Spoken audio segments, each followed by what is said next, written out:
বেশি বাড়াবাড়ি করেন না। বিএনপির লাই চোখ দেখান না, রং দেখছেন, রঙের ডিব্বা তো দেখছেন না। এক দফা এক দাবি, হাসিনা তুই কবে যাবি? ইউনূস সাহেব, আপনি আমাদের মাথার মণি, আপনি ফ্রান্সে ছিলেন, আপনি শুনছেন দূরে থেকে, কিন্তু বাংলাদেশের এটা আল্লাহর নামে সত্য বলছি, একটা স্লোগান ছিল, এক দফা এক দাবি। হাসিনা তুই কবে যাবি? কথাটা ঠিক না বেটি? হাসিনা কি স্থানীয় সরকারের উপজেলা চেয়ারম্যান ছিল? সে তো কেন্দ্রীয় সরকারের প্রধানমন্ত্রী ছিল।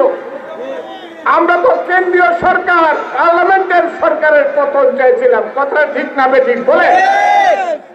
পার্লামেন্ট সরকারের পতন চেয়েছিলাম বলেই তো কেন্দ্রীয় সরকারের পতন চেয়েছিলাম বলে তো এখন কেন্দ্রীয় সরকারের ইলেকশন হবে। এটা যুক্তি না কুযুক্তি? এইটা যুক্তি।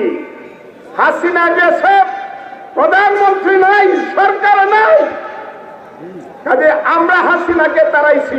প্রথমে হবে প্রধানমন্ত্রী, হবে সরকার, হবে পার্লামেন্ট, হবে তারপরে স্থানীয় ইলেকশন হবে। বন্ধু, এর বাইরে যারা রং বেরঙের কথা বলে,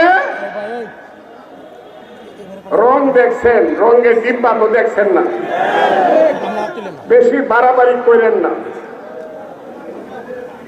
বেশি বাড়াবাড়ি করেন না। বিএনপির লাই চোখ দেখান না,